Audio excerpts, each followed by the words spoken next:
Super Saravana stores. May 4 Tamil Nadu உள்ளிட்ட 5 மாநில சட்டப்பேரவை தேர்தல் முடிவுகள் வெளியாக இருக்கிறது. உங்களுக்கு தெரிஞ்சிருக்கும், நேத்தே டிவில பார்த்திருப்பீங்க. மே 4 தேர்தல் முடிவுகள், வாக்கு எண்ணிக்கை அப்படியே மணிக்கு ஒரு முறை அப்படியே பரபரப்பா போகும். எல்லா டிவிலையும் ஸ்க்ரோலிங் போடுவாங்க. முன்னிலை, இந்த தொகுதியில அவர் முன்னிலை, அந்த தொகுதியில இவர் முன்னிலை அப்படிலாம் போடுவாங்க. ரைட்டு, சுருக்கமா சொல்லட்டுமா? மே 4 தேர்தல் முடிவுகள் வெளியாகிறது. யார் ஆட்சி அமைப்பா, யாரு 2வது இடத்துக்கு வருவாங்க, இந்த தேர்தலில் யாருக்கு வாக்கு சதவீதம் குறையும் அல்லது யாருக்கு வாக்கு சதவீதம் அதிகரிக்கும், கருத்து கணிப்பு நிறைய வருது. ஒவ்வொரு கருத்து கணிப்பும் ஒவ்வொருத்தருக்கு ஆதரவா இருக்குது. கரெக்டா? சிலருக்கு இப்படி, சிலருக்கு அப்படி.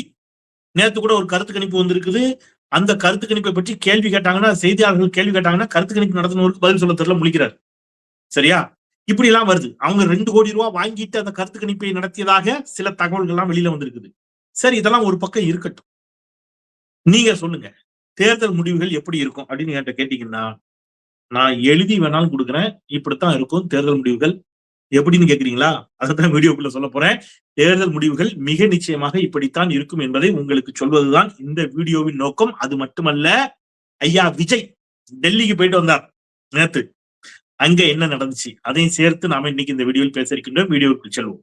அனைவருக்கும் வணக்கம். இது தமிழ் கேள்வி. மீண்டும் உங்களை சந்திப்பது மிக்க மகிழ்ச்சி. நான் செந்தில் வேல்வீச்சு. தமிழ் கேள்வி மறக்காம சப்ஸ்கிரைப் செய்து பாருங்கள். உங்கள் பேராதரை தாருங்கள் என்று கேட்டுக்கொண்டு இன்னைக்கு வீடியோக்குள்ள போலாம். முதல்ல அதெல்லாம் இருக்கட்டும். தேர்தல் முடிவு இப்படித்தான் இருக்கும் நீங்க சொல்றீங்க, சொல்ல போறீங்க. ஏதோ நான் சொல்ல போறேன், அது உங்களுக்கு தெரியும். இப்படித்தான் இருக்கும் நீங்க சொல்றது அப்படியே நடக்கும்னு என்ன நம்பிக்கை அப்படின்னு ஒரு கேள்வி வரும்.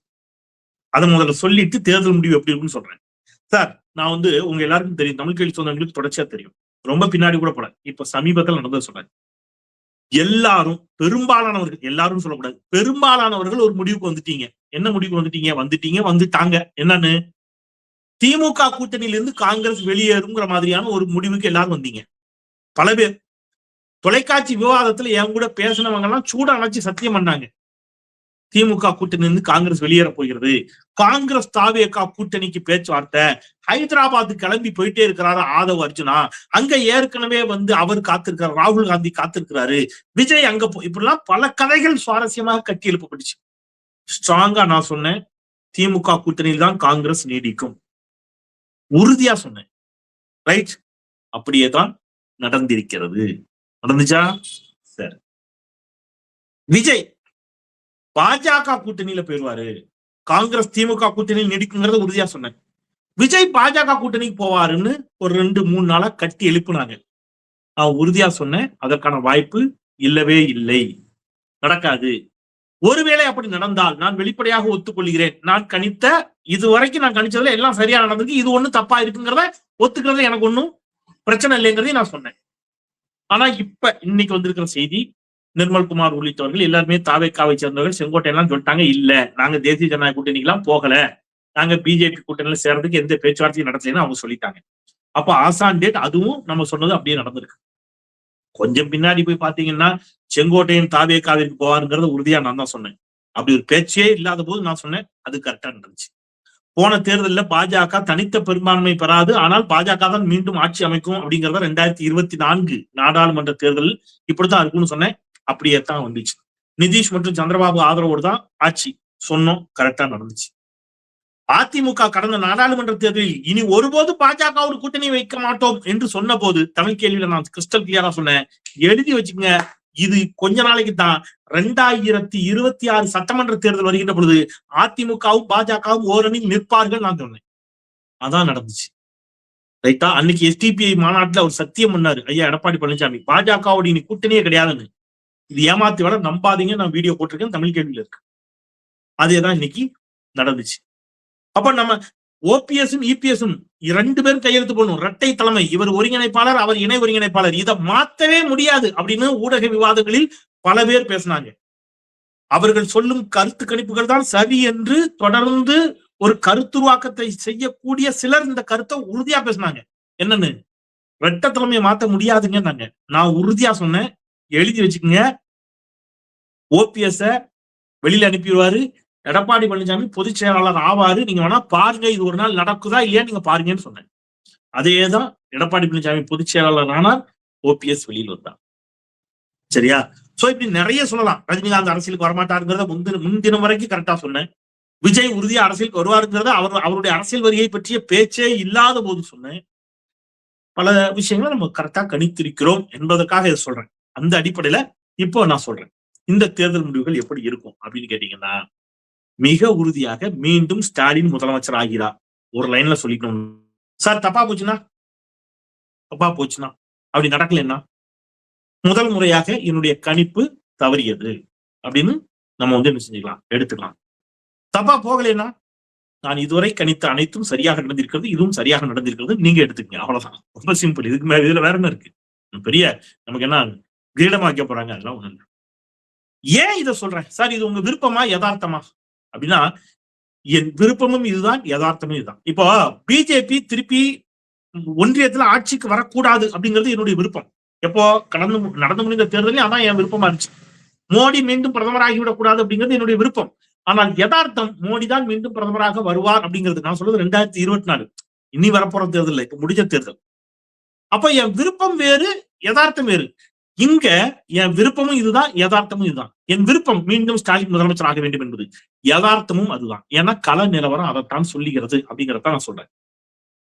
சார் அப்போ தாவேகா இருக்கட்டும் வரேன். அப்ப 2வது இடத்துக்கு வருவாங்களா?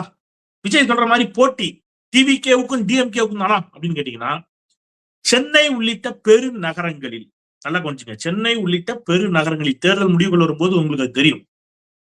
தாவேகா விஜய் சற்றே அதிகமாக வாக்கு சதவிகிதத்தை பெறக்கூடும். மற்ற தொகுதிகளை விட, கம்பேரிட்டிவ்லி டெல்டாவை விட, மற்ற பகுதிகளை விட மொத்தமுள்ள 234 தொகுதிகளில் தாவேகா பெறப்போகும் வாக்கு கொஞ்சம் அதிகமா இருக்கும். அப்படின்னா எங்க இருக்கும்னா நகரங்களில், நகர்ப்புறங்களில், குறிப்பாக சென்னையை சுற்றி இருக்கக்கூடிய பகுதிகளில் கொஞ்சம் அதிகமாக அவர் வாங்குவதற்கு வாய்ப்பு இருக்கிறது. சரியா? அந்த மாதிரியான இடங்கள்ல 2வது இடத்திற்கு அதிமுகவுக்கும் விஜய்க்கும் கடும் போட்டி இருக்கும். சில இடங்கள்ல தாவேகா 2ஆம் இடம் வந்தாலும் ஆச்சரியம் இல்லை. சில இடங்கள்ல மற்றபடி கடுமையான போட்டி யாருக்கும் இருக்கும். ஏடிஎம்கேவுக்கும் தாவேகாவுக்கும் யார் 2ஆம் இடம் என்பதில் இருக்கும். வெற்றி வாய்ப்பு பெறக்கூடிய இடத்துல நிச்சயமா விஜய் முதலமைச்சர் ஆக போறது இல்ல. தட் மீன்ஸ் இந்த தேர்தலில் நிச்சயமாக அவர் என்ன செய்ய போறதில்ல, வெற்றி வாய்ப்பை பெற போவதில்லை. அதை விட்டுருங்க.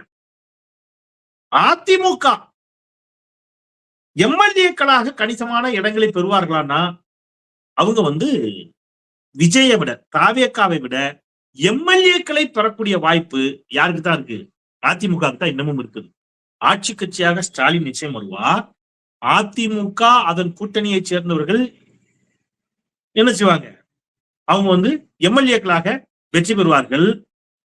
எதிர்கட்சியாக அதிமுகவா தாவேகாவா அப்படின்னு கேட்டீங்கன்னா, எதிர்கட்சி வரிசையில் உட்காரக்கூடிய அளவிற்கான எண்ணிக்கையை கூட, எம்எல்ஏக்களை கூட தாவேகாவால் என்ன செய்ய முடியாது, பெறவே முடியாது.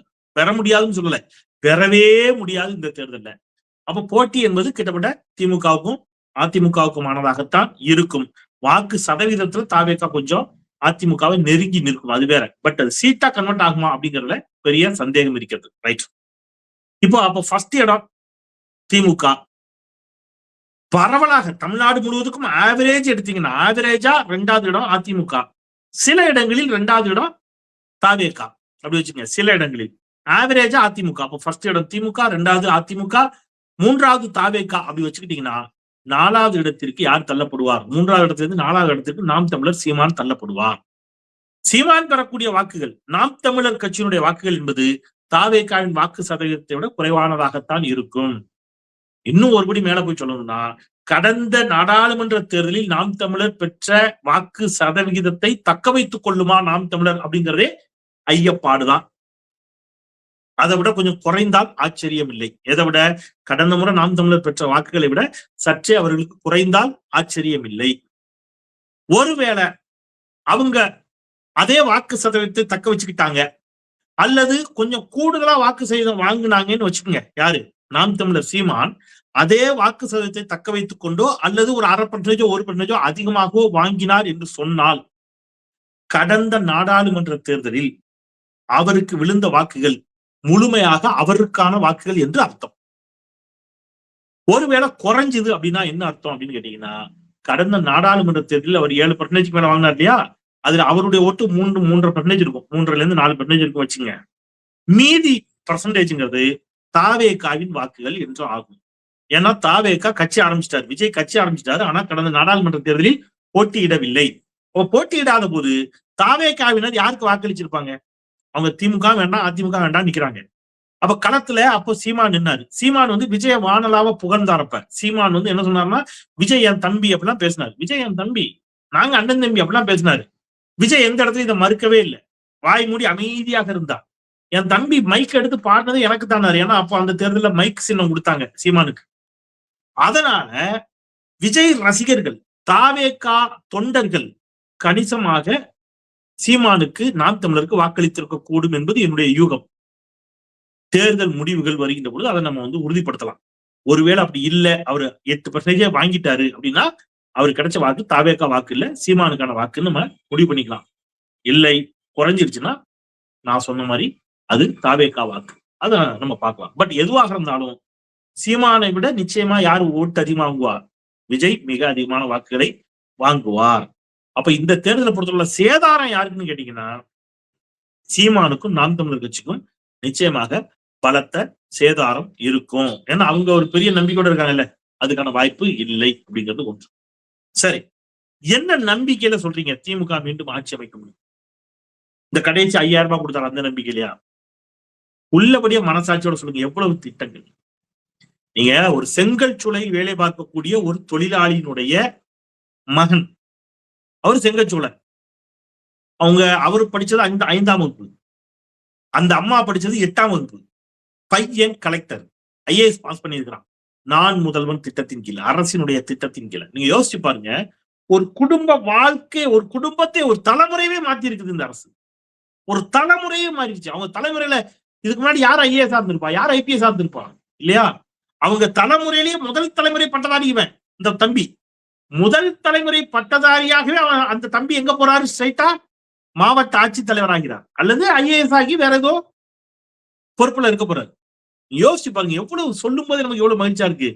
இந்த அரசு இப்படி ஒருத்தர் 2 பேர் உருவாக்கல. இந்த ஆண்டு மட்டும், எது இப்ப முடிஞ்சதுல மட்டும் 60 பேருக்கு மேல, 65 பேர் வந்து நான் முதல்வன் திட்டத்தின் கீழ், இதுல இந்த UPSC எக்ஸாம்ஸ்ல தேர்வானதுல 65 பேர்ல 56 பேர் நான் முதல்வன் திட்டத்தின் கீழ் பலன் பெற்றவர்கள். மொத்தமா 60க்கு மேல UPSCல தேர்வாயிருக்கிறாங்க. அதுல 56 பேர் நான் முதல்வன் திட்டத்தின் கீழ் பலன் பெற்றவர்கள். அப்ப எவ்வளவு இந்த அரசு எப்படி உருவாக்கி இருக்கு. இப்ப இதெல்லாம் பார்க்கும்போது நிச்சயமா இந்த அரசு மீண்டும் வர வேண்டும் என்ற எண்ணம் அறிவுள்ள இளைஞர்களுக்கு, படித்த இளைஞர்களுக்கு, பரவாயில்ல இவ்வளவு திட்டத்தை போட்டிருக்கு இந்த அரசு, எல்லாரையும் படிக்க வச்சிருக்குது அப்படின்னு தோணும். நான் கூட இன்னைக்கு தமிழ் கேள்வியில ஒரு வீடியோ பகிர்ந்திருந்தேன். மாண்புமிகு அமைச்சர் அன்பில் மகேஷ் பொய்யாமொழி அவர்கள் கூட அவருடைய பக்கத்துல Facebookலயும் ட்விட்டர்லயும் அந்த வீடியோ பகிர்ந்திருப்பாரு, நீங்க பாத்திருப்பீங்க. அது இப்ப வைரல் ஆயிட்டு இருக்குது. எல்லோருக்கும் தெரிந்த மொழியில் நீ பேசாவிட்டால் எங்களுக்கு தெரிந்த மொழியில் நாங்கள் பேசி உன் மூஞ்சில சாணியை எடுத்து அடிப்போம் அப்படின்னு அது வைரல் ஆயிட்டு இருக்கு அந்த வீடியோ. என்னன்னா, அரசு பள்ளி மாணவ மாணவியர்கள், சாமானிய வீட்டு அரசு பள்ளி மாணவ மாணவிகளை இந்த அரசு, திராவிட மாடல் அரசு, மலேசியாவுக்கு, ஜெர்மனிக்கு, ஜப்பானுக்கு, சிங்கப்பூருக்கு என்று கல்வி சுற்றுலா அழைத்து செல்கிறது. எப்படிங்க? சாமானிய வீட்டு பிள்ளைங்க உலக நாடுகளை மேப்ல கூட நாங்கெல்லாம் பார்த்தது இல்ல படிக்கிற காலத்துல. அந்த நாடுகளை டிவில, அப்போ டிவி கிடையாது, ரொம்ப பின்னாடி. நான் எங்க வீட்டுக்கு டிவி வரும்போது நான் 9th என்னமோ படிச்சேன். 9th படிக்கும் போது கிட்டத்தட்ட எங்க வீட்டு டிவி வந்துச்சு. சரியா? 9th 10th கிளாஸ் பண்ணிட்டேன். S 10th. அப்ப டிவி கூட கிடையாது. அப்போ ஏதாவது நீங்க வந்து உலக நாடுகள் எல்லாம் நாங்க எதிர கூட பார்த்தது கிடையாது, வீடியோல கூட பார்த்தது கிடையாது.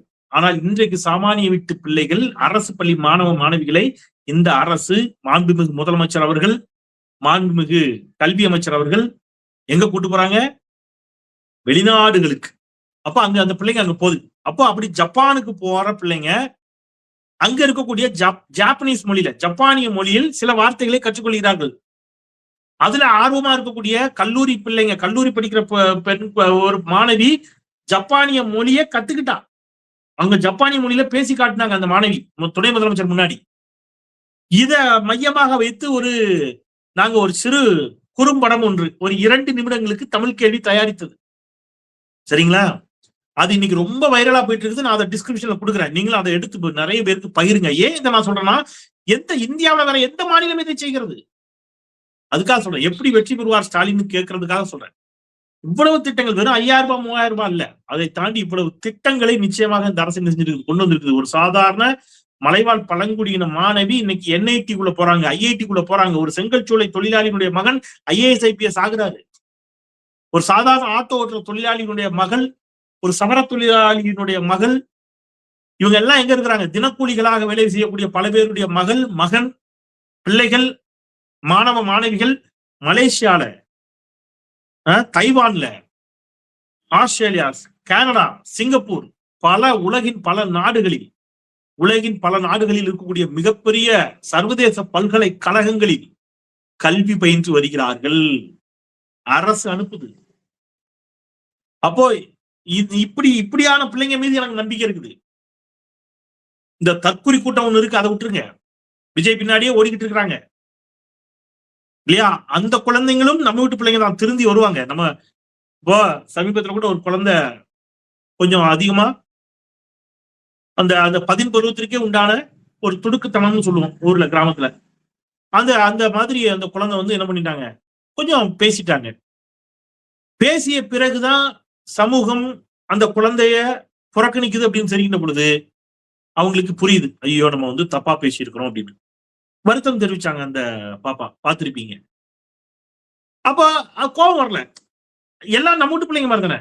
நம்ம வீட்டுல ஒரு பிள்ளை, அந்த வயசுல இருக்கிற பிள்ளை கோபத்துல ஏதோ சொல்லிச்சுன்னா, அப்ப 10 பருவத்தில் இருக்கக்கூடிய பிள்ளைங்க விஜய் மீது இருக்கக்கூடிய அந்த சினிமா மோகத்தில் ஈர்ப்பால் அவங்க செய்யற அந்த என்ன சொல்றது, ரசிக மோகத்தால் அவங்க அவர் கால் பின்னாடி ஓடுறதெல்லாம் நம்ம பாக்குறோம்.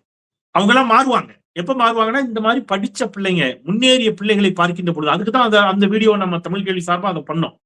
ஓகே, இவ்வளவு இப்படி படிக்கிறதுக்குலாம் அந்த அரசு திட்டம் வச்சிருக்குன்னு தெரியணும். அவங்ககிட்ட நம்ம தான் போய் உரையாடணும். இன்னொரு பக்கம் விஜய் மீது கொண்ட ஈர்ப்பால் அவருக்கு வாக்களிக்கலாம்னு நினைச்ச ஒரு குரூப், நீங்க கரூர் 41 பேர் மரணத்துக்கு பிறகு கூட வாக்களிக்கலாம்னு நினைத்தவங்க உண்டு. அவங்க எல்லாம் கூட நேத்து எல்லாம் கடுப்பாயிட்டாங்க. என்ன தெரியுமா? CBI விசாரணைக்கு போறாரு இவரு. CBI விசாரணைக்கு போயிட்டு வரவரு அவருக்கு பூவை தூக்கி போடுறான். போனது எதுக்கு? 41 பேர் கொடூரமாக மரணம் அடைந்த வழக்கு. அந்த வடு இன்னும் எங்களுக்கு எல்லாம் ஆறல. ஆனா இவரு அப்ப மக்கள் காரி துப்புறான். என்னடா 41 பேர் செத்ததுக்கு போறீங்க, அதுல வேற மது பாட்டில் பிடிபட்டதாக செய்தி வந்துச்சு, கத்திரிக்கோள் பிடிபட்டதாக செய்தி வந்துச்சு. அப்புறம் அதை மறுக்கிறாங்க. அதை விட்டுருங்க, அப்படிலாம் இல்லைன்னு அவங்க மறுக்கிறாங்க. இன்னைக்கு கூட சென்னைக்கு வழக்கை மாற்றுங்க, சென்னையில் வைத்து விசாரிக்க வேண்டும்னு விஜய் தரப்பு கேட்டதாக செய்தி பார்த்தேன். அதான் சோசியல் மீடியால எல்லாம் போடுறாங்க கமெண்ட்ஸ். என்னன்னு, சென்னைக்கு ஏன் மாத்தி கேட்கிறாரு தெரியுமா விஜய்? ஏன் பாட்டில் தூக்கிட்டு போகும்போது பிடிச்சிடறாங்க ஏர்போர்ட்ல, அதனால சென்னையிலேயே மாத்தி கேட்கறான்னு போடுறான். அப்படி நடக்கலன்னு அவங்க மறுக்கிறாங்க. மதுவெல்லாம் எடுத்துட்டு போலேன்னு மறுக்கிறாங்கன்னு வைங்க, அது ஒரு பக்கம். பட் எதுக்காக சொல்றேன்னா, நீங்க 41 பேர் மரணத்திற்காக விசாரணைக்காக போனவர் டாட்டா காட்டிட்டு வருவீங்கன்னா மக்கள் இன்னும் கொஞ்சம் கடுப்பாங்க இல்லையா? உங்கள் குடும்ப விவகாரத்தை பொது வெளியில பேசுறது சரியல்லைங்கிறதுல மாற்று கருத்து இல்லை. ஆனால் நீங்க அடித்து துன்புறுத்தியதாக உங்கள் மனைவி சொல்கின்ற பொழுது அது டொமஸ்டிக் வயலன்ஸ். அப்ப நீங்க பெண் பாதுகாப்பை பற்றி பேசக்கூடிய தார்மீக உரிமை அந்த இடத்துல இழந்து விடுகிறீர்கள் என்ற கோபம் பெண்களுக்கு மகளிருக்கு இருக்கிறது. கொஞ்சம் பேர் ஆதரிக்கலாம், இருந்துட்டு போட்டோம் அப்படின்னு. எல்லாரும் சொரண கட்டவங்க இல்ல, எல்லாருமே சோத்துல உப்பு போடாம சாப்பிடுறாங்க. யோசிச்சு பாருங்க. அதனால என்னன்னு யாரோ ஒரு சகோதரி வீட்டுல கேட்கறாங்கன்னு வைங்க, அப்படியான அவங்க வீட்டுக்காரர் கிளம்பிட்டாருன்னு வைங்க, யாரையாவது தேடி அவங்க வீட்டுல விட மாட்டாங்கல்ல. அப்போ இந்த பிரச்சனை என்ன இருக்கு? இப்போ ஓட்டு போடுகின்ற பொழுது இதெல்லாம் நினைச்சுவாங்க, யோசிப்பாங்க. அல்ல, இது பல பிரச்சனை இருக்கு இதுல. அல்ல, அவருக்கு வந்து சர்வே சொல்லிச்சுல, பல சர்வேக்கள் சொன்னதாக ஊடக விவாதங்கள் சொன்னாங்க, 20%, 25% அதெல்லாம் குறையும். விஜய்க்கு அந்த வாக்கு சதவீதம்னா குறையும் பல இடங்கள்ல. அதையும் இந்த தேர்தல் முடிவுகள் நிச்சயமாக உறக்க சொல்லும். அது எல்லாத்த விட இன்னைக்கு முதலமைச்சர் அவர் வந்து கட்சி நிர்வாகிகளுக்கு ஆலோசனை கூட்டம் போட்டு மாவட்ட செயலாளர்கள் உள்ளிட்டவர்களுக்கான ஆலோசனை கூட்டம் போட்டிருக்காரு. அதுல ரொம்ப ரொம்ப ரொம்ப ரொம்ப முக்கியமா சில விஷயங்களை சொல்லியிருக்காரு. அதை எல்லோரும் கவனத்தில் வைத்துக் கொள்ளுங்கள். முதலமைச்சர் சொன்னதை கவனத்தில் வச்சுக்கங்க. அதை சொல்லிட்டு நான் நிறைவு செஞ்சிடறேன். மீண்டும் திராவிட மாடல் ஆட்சி தமிழ்நாட்டிற்கு தேவை, அது ரொம்ப முக்கியம். அதை மைண்ட்ல வச்சுக்கோங்க. தேர்தலில் நாம் போட்டியிடும் அத்தனை தொகுதிகளிலும் வெற்றி பெற்றாக வேண்டும். கூட்டணி கட்சிகளோடு சேர்ந்து 200 தொகுதிகளில் வெல்வது இலக்கு என்பதை எண்ணி பணியாற்றுங்கள். தேர்தல் முடியும் வரை எந்த உட்கட்சி பிரச்சனையும் இருக்கக்கூடாது. தேர்தலுக்கு அப்புறமும் இருக்கக்கூடாது. யாராவது தேவையின்றி குழப்பமோ பிரச்சனையோ உண்டாக்கி அது என் காதுகளுக்கு வந்தால் எந்த பெரிய பொறுப்புகளில் இருந்தாலும் உடனடியாக நடவடிக்கை பாய்விட்டார். நீங்க யாரா வேணாலும் இருங்க கட்சியில, தேவையில்லாம வெற்றியை பாதிக்கிற மாதிரி ஏதாவது வேலை பார்த்தீங்க, நீங்க எந்த பொறுப்புல இருந்தாலும் தூக்கி மாத்திடுவேன்னு தலைவர் என்ன செஞ்சிருக்கிறாரு முதலமைச்சர். அவருடைய தொண்டர்களுக்கு அவர் கடும் ஒரு தலைவராக அவருடைய தொண்டர்களுக்கு அவர் என்ன செஞ்சிருக்காரு, கடும் எச்சரிக்கையை கொடுக்கிறார். அடுத்தது, அமைச்சர் பதவி என்பது அதிக வெற்றியை பெற்று தருபவர்களுக்கே என்பதை அழுத்தம் திருத்தமாக மனதில் வைத்துக் கொள்ளுங்கள். சும்மா நீங்க மட்டும் ஜெயிச்சுட்டு வந்தா போதும்னு நினைக்கப்படாது. உங்களுக்கு கொடுக்கப்பட்டிருக்கக்கூடிய அந்த மண்டல பொறுப்பாளர்கள் அந்த மாதிரி எல்லாம் பிரிச்சு கொடுக்குறாங்க கட்சியில. அது ஒவ்வொரு இந்த ஏரியாலாம் உங்களுக்கு, இந்த ஏரியாலாம் உங்களுக்குன்னு பிரிச்சு கொடுத்துறாங்க. அதுல இருக்கக்கூடிய போட்டியாளர்கள் வேட்பாளர்களையும், அது கூட்டணி கட்சியா இருந்தாலும் எல்லாரையும் ஜெயிக்க வச்சு கொண்டு வர வேண்டும் என்று உத்தரவிட்டிருக்கிறார். அப்ப இப்ப பாருங்க, திமுக இன்னும் பேச்சுவார்த்தை குழுவை அமைக்கல, அப்படி இப்படிதாங்க. அவங்க பேச்சுவார்த்தை அமைத்து பல கட்சிகளோடு தொகுதி உடன்பாடே எட்டப்பட்டுடுச்சு. இன்னும் இடதுசாரிகள் உள்ளிட்ட சில கட்சிகளோடு தொகுதி உடன்பாடு எட்டப்பட வேண்டும் பேச்சுவார்த்தை நடந்துகிட்டு இருக்கு. மற்ற கட்சிகளுக்கு எல்லாம் தொகுதி உடன்பாடு எட்டப்பட்டு சைன் ஆயிடுச்சு. வேட்பாளர் நேர்காணல ஆரம்பிக்க போது திமுக. ஆனால் அதிமுக கூட்டணியில இன்னும் தொகுதி உடன்பாடே எட்டப்படவில்லை. அப்புறம் நீங்க எப்படி தேர்தலுக்கு ஆயத்தமாவீங்க? அப்ப திமுக தேர்தலுக்கு மிக வேகமாக ஆயத்தமாகி களத்திற்கு வந்துவிட்டது. ஒரு பக்கம் அவருடைய 5 ஆண்டு காலம் மகத்தான சாதனையின் திட்டங்கள். அவர் ஒண்ணு சொன்னாரு, இரட்டை இலக்க பொருளாதார வளர்ச்சியை நிச்சயம் இந்த 5 ஆண்டுகளில் கொண்டு வருவதே என்னுடைய இலக்கு என்றார். சொன்னார், இலக்காக இரட்டை இலக்க பொருளாதார வளர்ச்சியை வைத்தார். சொன்னபடியே செய்து காட்டிவிட்டார். அப்போ சொன்னதை செய்திருக்கிறார், இனியும் செய்வார். அவர் வர வேண்டும் என்பதில் மக்கள் தீர்க்கமாக இருக்கிறார்கள். அதிமுக இன்னும் கூட்டணி குழப்பமே தீரல. விஜய்க்கு யாரும் கூட்டணி சேரதுக்கு தயாராக இல்ல. சீமான் வழக்கம் போல தனி கச்சேரி சோலோவா பாடிக்கிட்டு இருக்காரு. சரியா? இந்த தருணத்தில் மீண்டும் மகத்தான ஒரு வெற்றியை ஸ்டாலின் பெறுவார் என்பதுதான் என்னுடைய கணிப்பு. அதையே நான் இங்கே உங்களுக்கு தருகிறேன். தேர்தல் முடிவுகள் வருகின்ற பொழுது 23ஆம் தேதி வாக்குப்பதிவு, 4ஆம் தேதி வாக்கு எண்ணிக்கை, 23க்கு பக்கத்துல 4 போட்டு 234 என்று நேற்று சோசியல் மீடியால வைரலாச்சு. நீங்க பார்த்திருப்பீங்க. 234 தொகுதிகளில் 200 தொகுதியில் வெல்ல வேண்டும் என்ற இலக்கை ஸ்டாலின் வைத்திருக்கிறார். 200 தொகுதிகளில் திமுக வெல்கிறதோ இல்லையோ, ஆனால் திமுக கூட்டணி நிச்சயமாக ஒரு மகத்தான வெற்றியை, மிகப்பெரிய வெற்றியை நிச்சயம் பெறும். அது 160 தொகுதிகளுக்கு மேல, 180 தொகுதிகளுக்கு மேல தாண்டினால் ஆச்சரியம் இல்லை. 160, 180 தொகுதிகளை தொட்டு ஒரு மிகப்பெரிய வெற்றியை திமுக அணி நிச்சயம் பெறும் என்றே நான் யூகிக்கிறேன், நம்புகிறேன். அதையே நான் விரும்புகிறேன். நீங்களும் அதை விரும்பினால் அதை நோக்கிய பணிகளை செய்யுங்கள். ஒரு 10 ஓட்டையாவது உங்களால முடிந்த ஓட்டை இந்த அணிக்கு வாங்கித்தாருங்கள் என்று சொல்லி மீண்டும் மற்றொரு நிகழ்ச்சியில் வீடியோவில் உங்களை சந்திக்கின்றேன். தமிழ் கேள்வியை தொடர்ந்து பாருங்க. உங்கள் பேராதரவை தாருங்கள் என்று கேட்டு விடைபெறுகின்றேன். குரலற்றவர்களின் குரலாய் நான் செந்தில். நன்றி.